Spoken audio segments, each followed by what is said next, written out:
Angel, we are now live, streaming on YouTube, Facebook, and our Facebook group. We're going to be obviously putting this onto our podcast Startup Chats. Absolutely. Thank you so much for joining me. I'm stoked that you're here.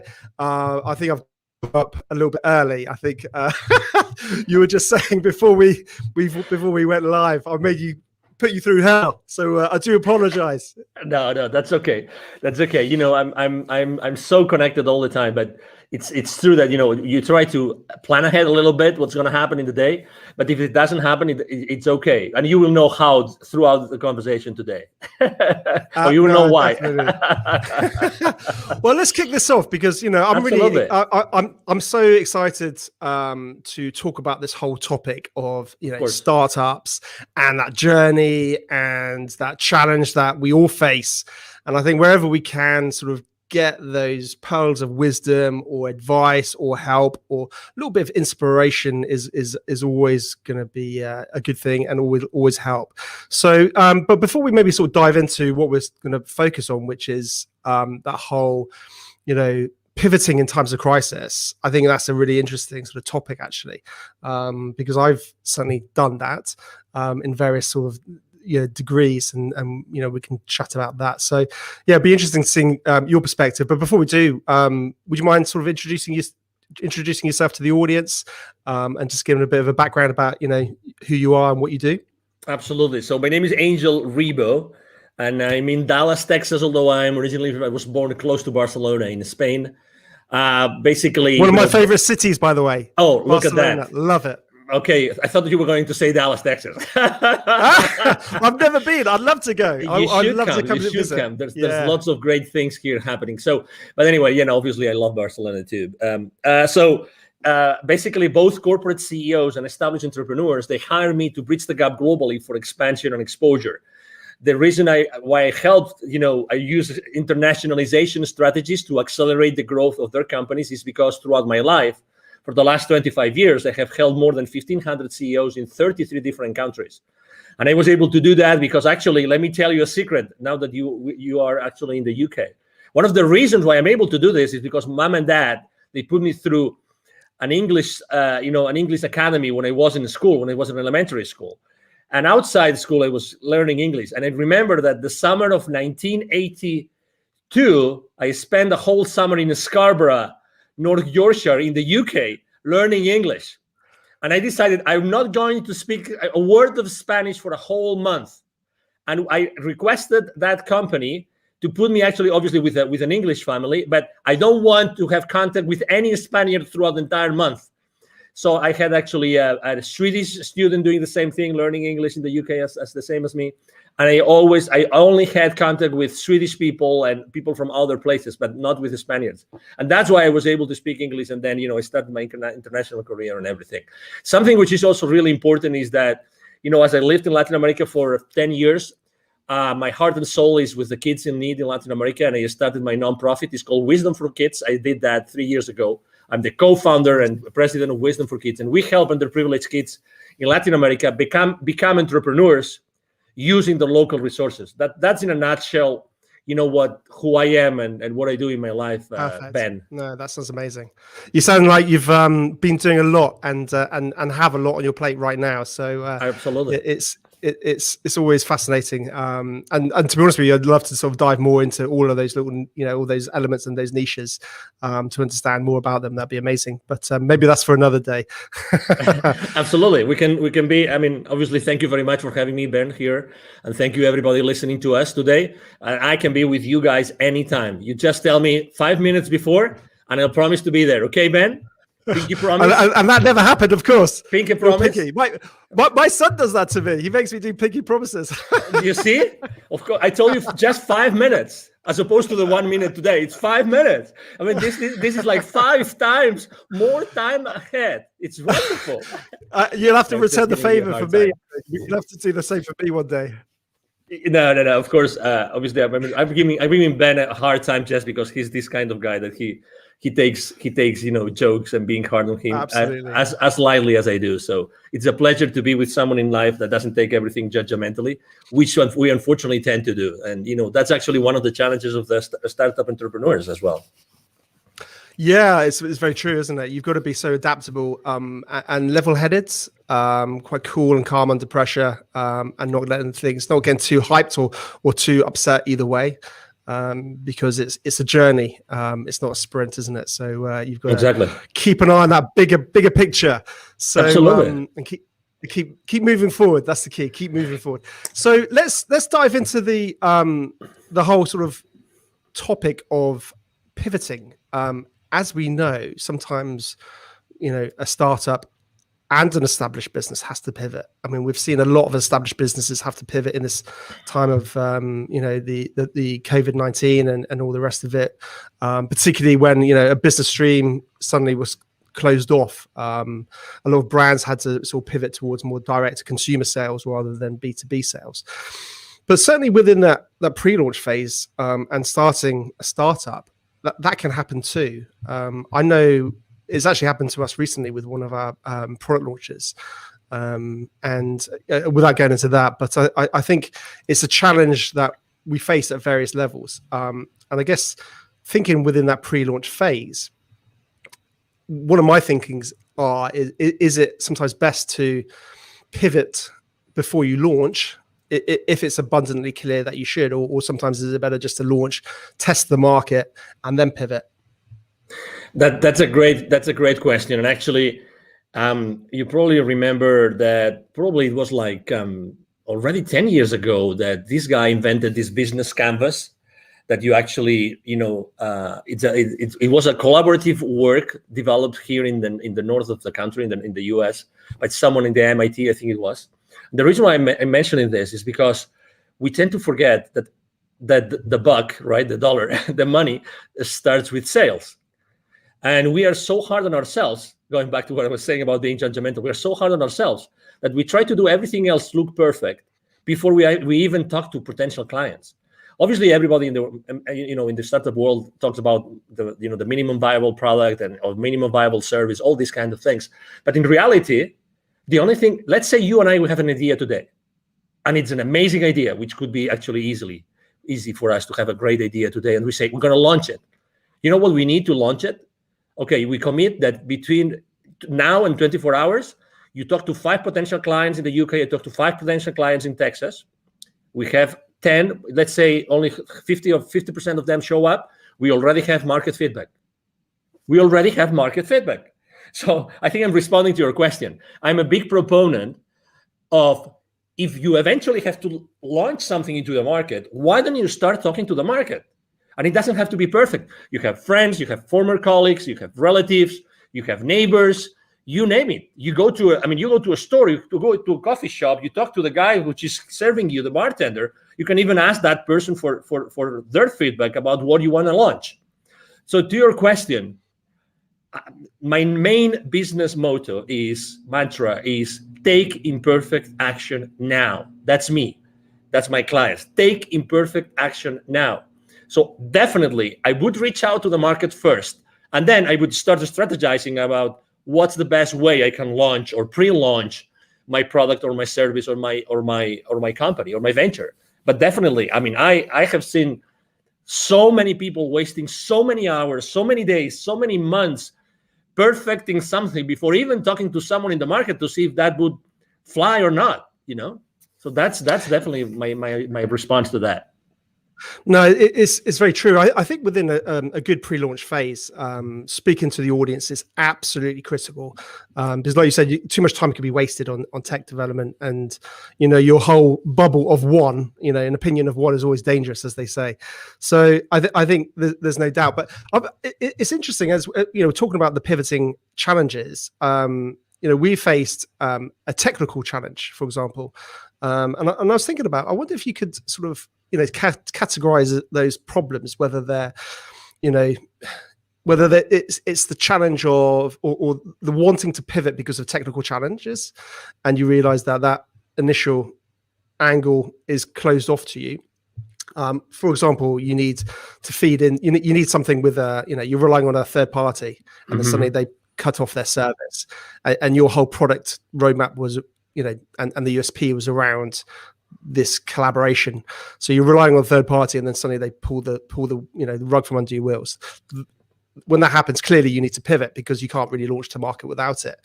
But I think one of the mistakes, and that's something that's we've recently found. So we're having to do a slight pivots in terms of our launch, one of our products that we're releasing, in terms of just realigning some of those core elements. Interestingly, we had and it's still ongoing, is another product launch which started way back when, and that was my thing. And I think I made those exact same mistakes that you talk about, and you shouldn't make, which is, it's got to be perfect. It's got to be perfect. Just one more thing. Can we just do this feature? And then suddenly it becomes like a monster. And I think that has been a huge frustration for me, certainly, is not getting something out of the door.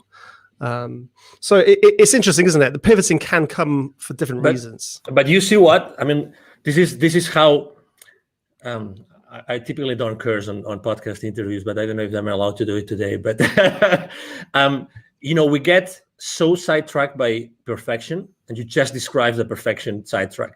That you wanted to do this additional feature, this additional thing that would make this offer like magnificent, like extraordinary, it's spectacular, right?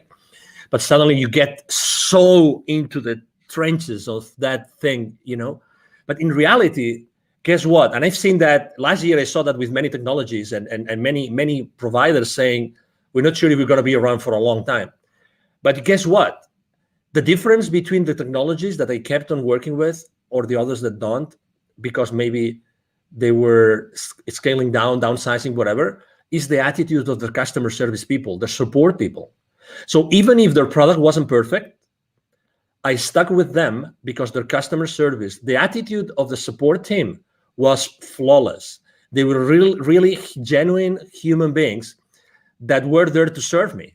When someone is really acting from within, being really present and saying, hey, this is what we have. This is what we got. We know that you are going through challenges. We are also going through challenges.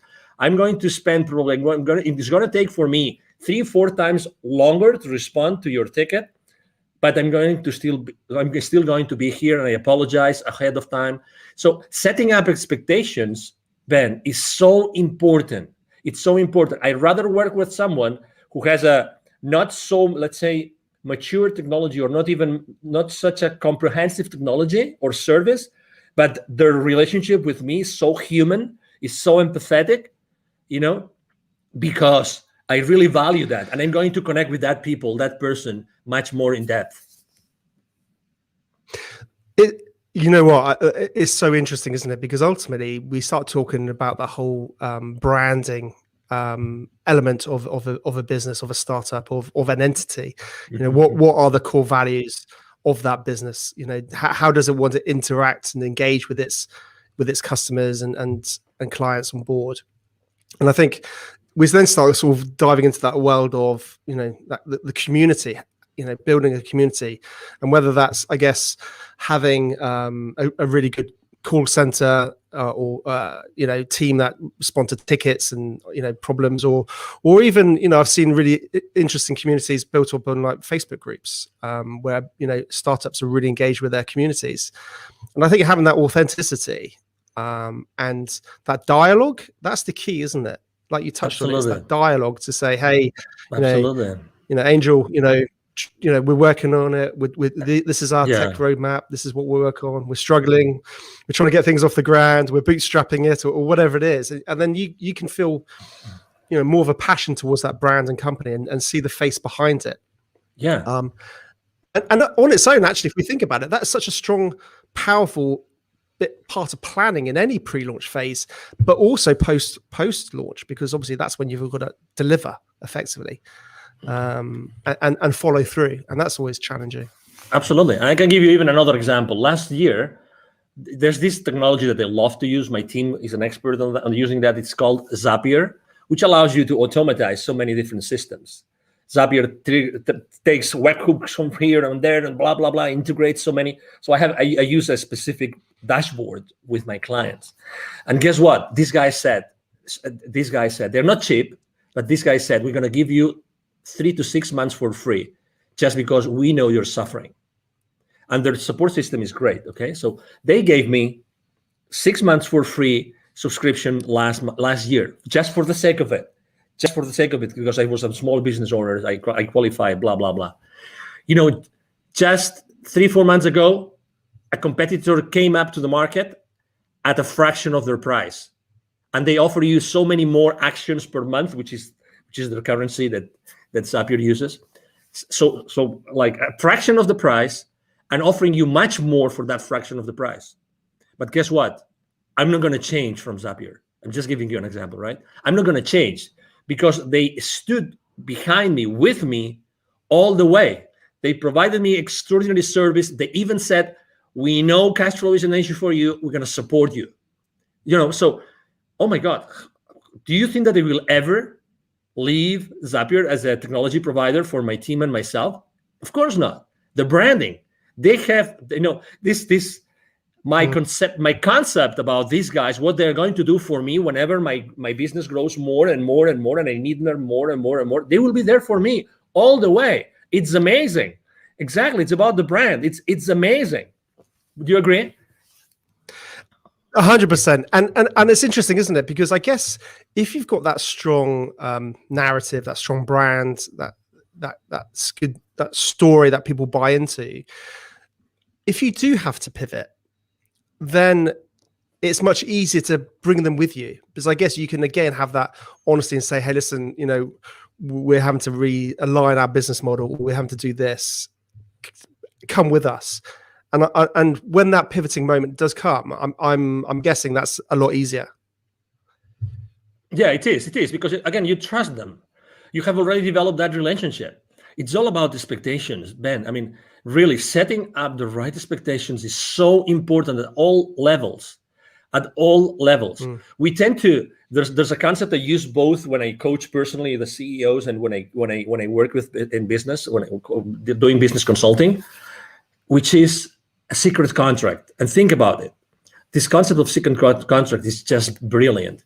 With every single person that you have a relationship with, Ben, and everybody listening to us, with every person that you have a relationship, there's a lot of things that you've never shared with that person, but you expect from them. You've never spoken about those things, but you expect from these people a certain things. And the other way around. You've never talked about that with them, or they never talked about that with you, but they expect things from you. And that even happens with your business, with your family, with your partner, with your life partner, with your kids, with your father, mother, with your siblings. There's always those things that you expect from them, but you've probably never asked them or talked with them about them. That's why setting expectations is so important in the journey of an entrepreneur, of a startup CEO. Setting the right expectations with everybody, with all your stakeholders, is so important. And just with that, you are building, just with that very simple thing of setting the right expectations, you're starting to build a very strong brand. You will never be in denial. You will never sweep things under the rug, ever. You will always be there because you are very clear on the expectations. That's so important. And it's so easy to do. But in reality, we don't do it. No, it's interesting, and I think you hit the nail on the head, because it also is very similar to just old ways of doing business well. We're talking about digital businesses, online businesses, and all the rest, but it's about doing business well, and it's always been the case. Whenever you're dealing with a client, setting expectations, whether it's timeframes or what you can achieve by when, and being realistic with that rather than over promising. If you can set a realistic expectations and actually over deliver and things like that, it's just simple things, isn't it? But I think what we need to what we need to start thinking about, I guess, as startup founders and all the rest of it, is how we set those expectations in a digital format to the masses, if that makes sense. How do we communicate that? And that might be simple as just, I guess, creating a Facebook group about your business and start talking about it, and then setting those expectations. It's interesting, actually. I've started to sort of observe the technology side of. By the way, I don't want this to get into some crypto sort of video here, because there's plenty of those out there. But it's interesting the technologies behind it, and some of those guys who are leading those technologies.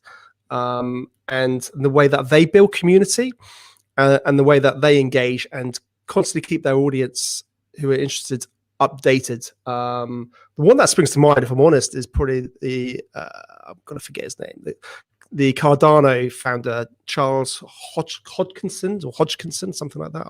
I can't remember off the top of my head. And he's constantly sort of talking about Cardano and what they're doing and all the rest of it. And that's when you just think about it for, I guess, your own business or your own startup it's interesting lessons that you can possibly take for yourself post-launch, but equally, I think pre-launch, and start getting a bit of hype behind it before you even go live potentially.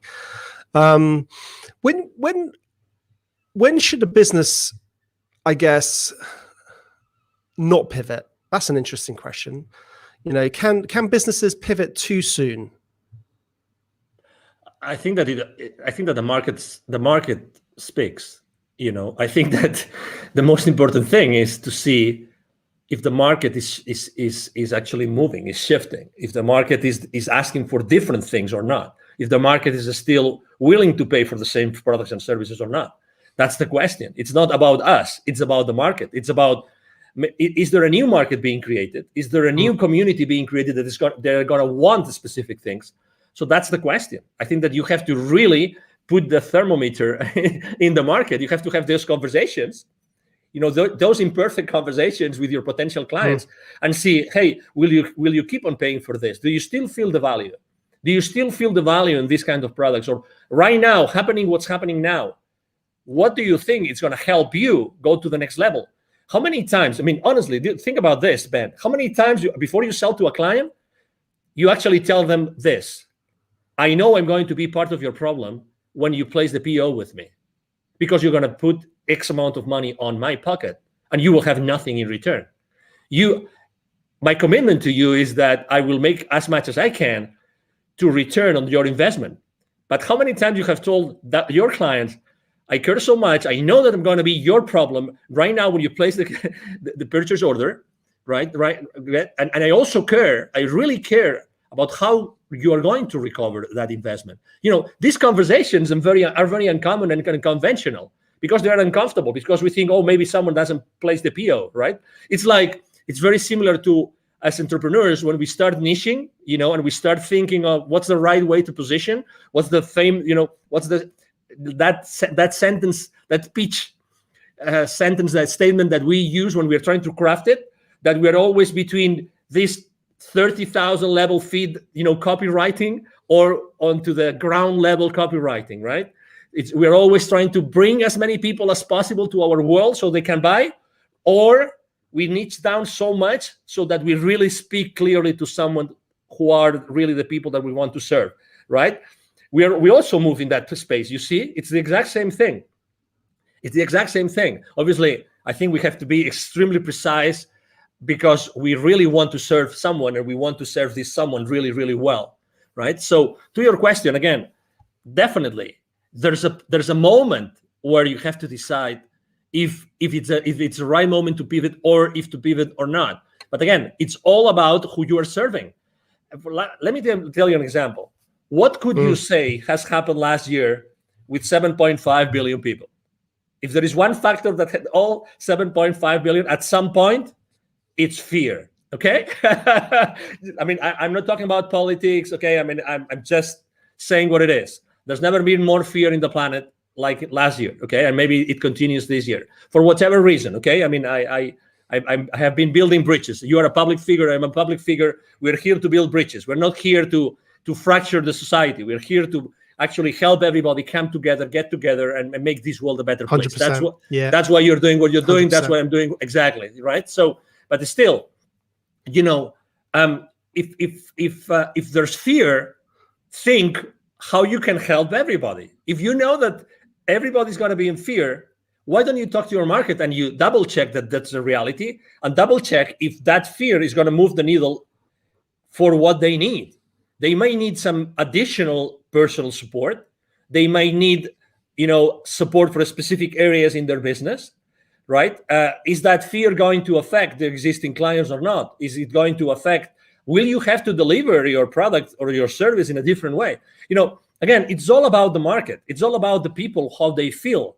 It's all about human beings. It's all about human beings, how they feel inside. They're going to make the purchase decision. The buyer, decision has it changed? Are there different criteria? The purchasing criteria of our clients, has it changed?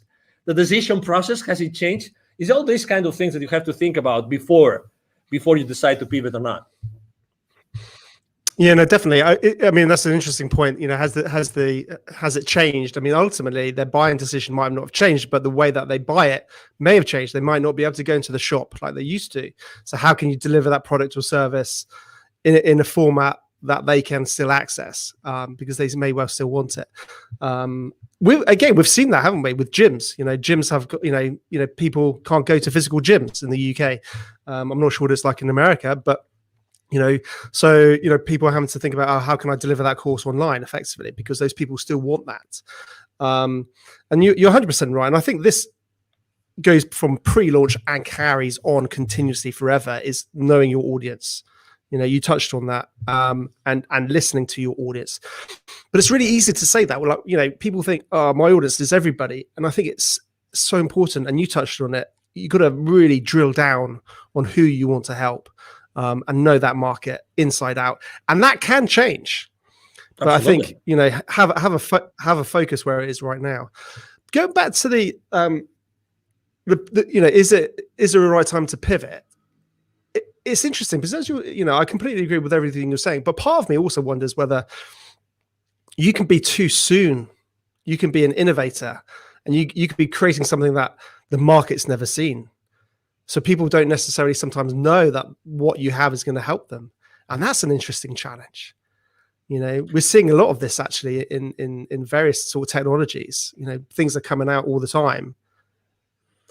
But you might not get that initial traction. I agree. But it all comes down to, as you know, people buy from you what they want, but you know what they need, right? I mean, you define a transformation path, right? You define the transformation path. You talk to them with your pitch. You talk to them to find them where they are, and then you describe a transformation path, and you are selling them the transformation and the final destination of that transformation, right? You got to tell a good story, haven't you? Yeah, exactly. But again, I think that we make a decision as entrepreneurs. We make a decision every single day of what we talk about and who we talk about. At the end of the day, if you are able to describe that transformation, they might not know, they know what they want, but they don't know what they need. So you're still able to sell to them what they need if you are able to position it as what they want. Okay, so obviously there's this very famous book that you've probably read, The Crossing the Chasm, about technology adoption. Very old book already, like 20 years, 30 years old. I'll be honest, I'm a really bad reader. I'm honestly, I'm so okay. No problem. So I'd love to be a big reader. I really would. It's okay. Crossing. It's okay. Crossing the chasm. So it basically states, when a technology is ready to go to the majority, to not only to the early adopters, so to the majority, right? So it talks about that. So yeah, exactly. So regardless, probably in the beginning, your price point will be at a level that it still justifies the profitability that you need in the company. You know what I mean? But at the end of the day, it's always the same thing. Are you able to position what your clients want from your pitch so that you give them what they want? They buy what they want, but you give them what they need because you are the expert. You are the subject matter expert. You're giving them what they need because you know more about that, because you are the expert. And obviously expertise is one of the most important things when you're pivoting, right? I mean, are there areas of expertise that you probably have not pitched enough to your audience? That's an area of, as you know, of innovation and being ahead of the curve and being creative and all these kind of things, and I think that also as entrepreneurs, when we are in startups, I think that we all the time we see new things.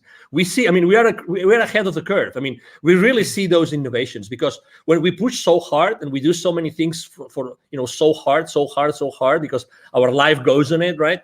So eventually we discover many other things and new ideas and new horizons open up for us.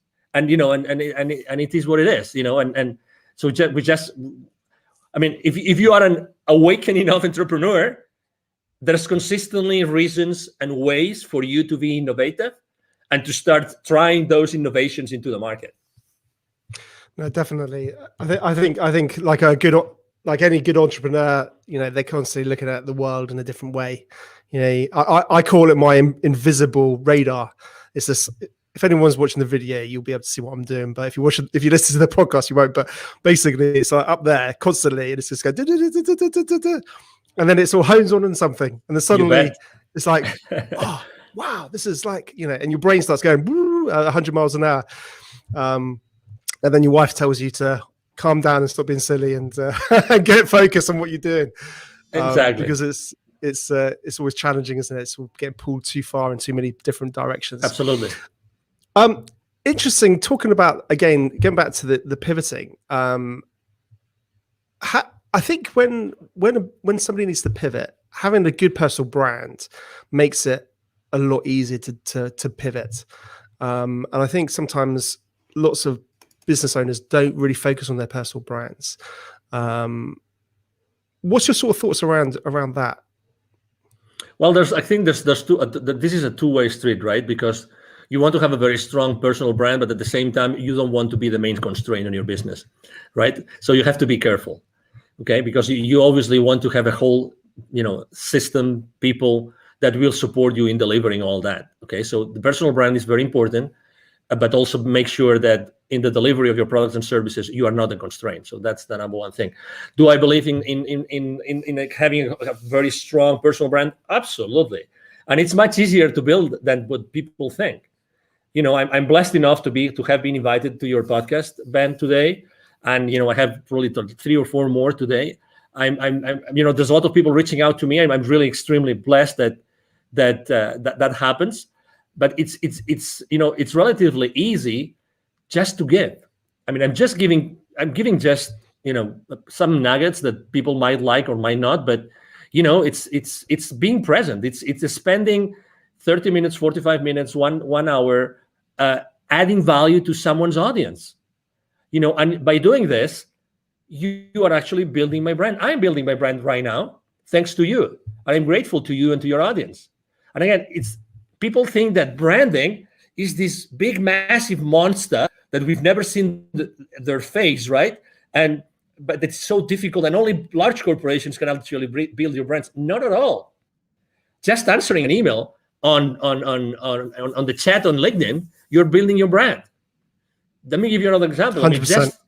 When I say happy birthday to someone on LinkedIn, I do it in a different way.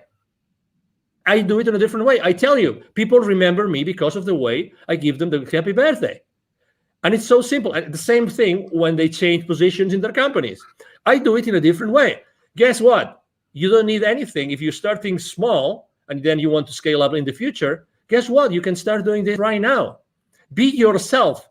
Don't be afraid of yourself. It's very true what Tony Robbins says in his events, which is, what we are fearful of as human beings is of our potential, is of how powerful we are. It's not of our flaws.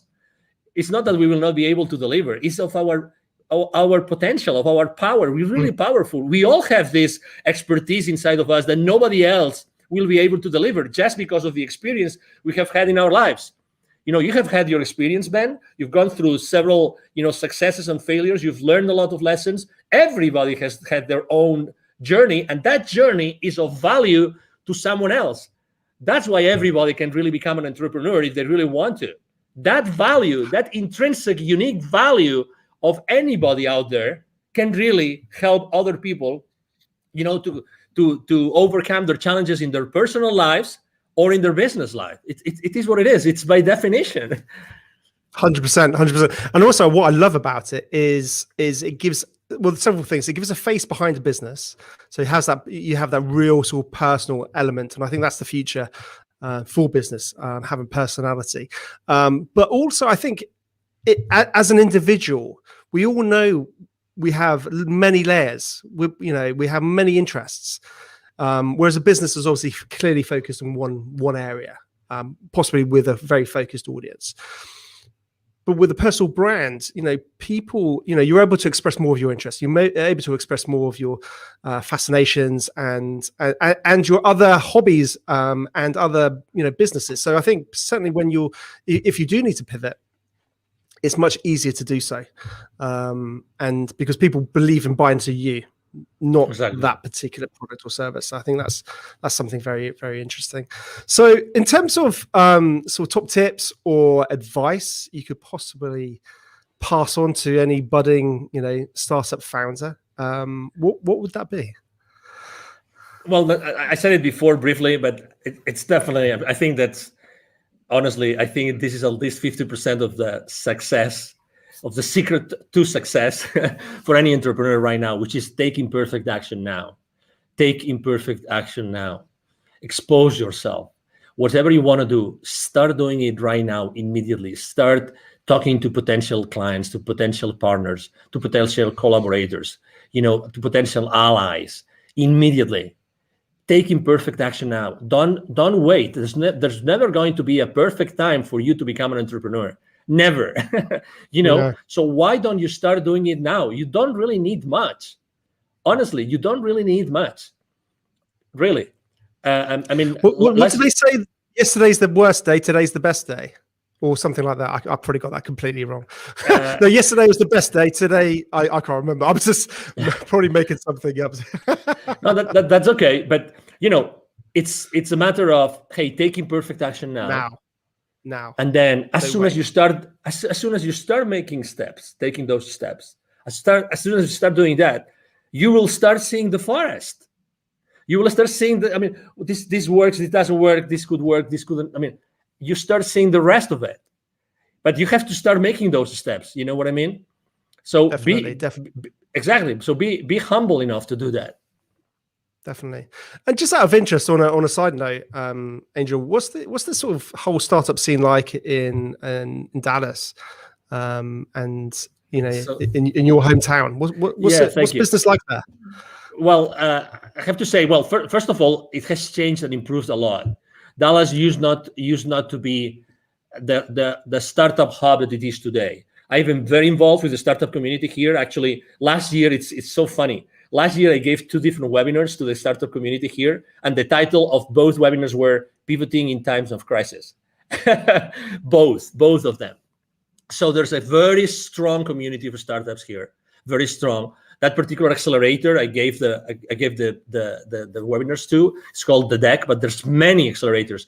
The mayor of Dallas himself, he has said many times on the stage, he wants to become a very stronghold, important stronghold of the startup community in the country.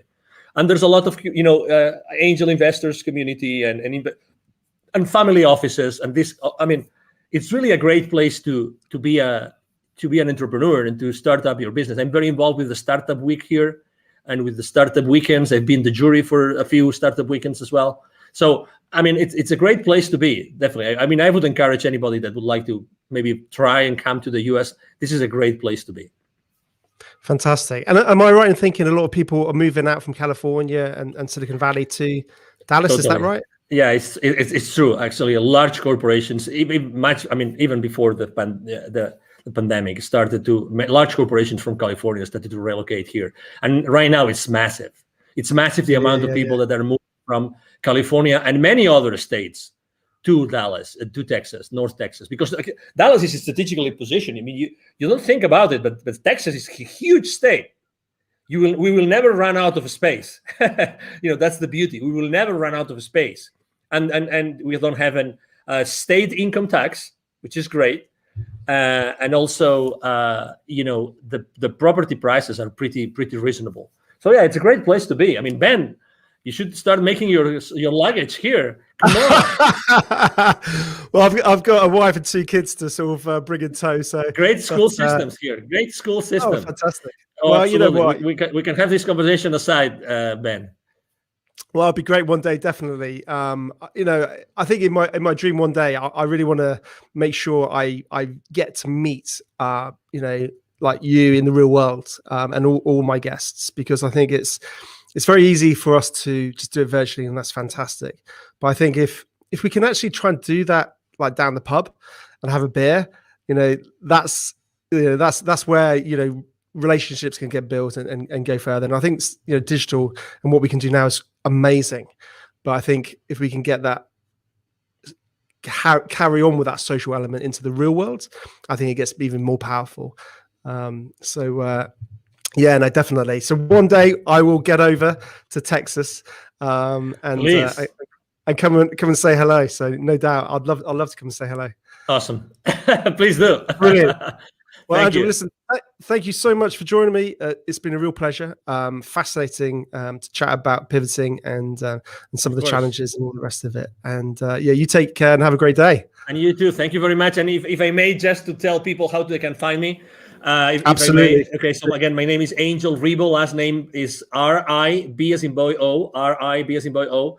B as in boy O. The easiest way to reach out to me is to send me an email to angel as in heaven, angel@angelribo.com. Okay.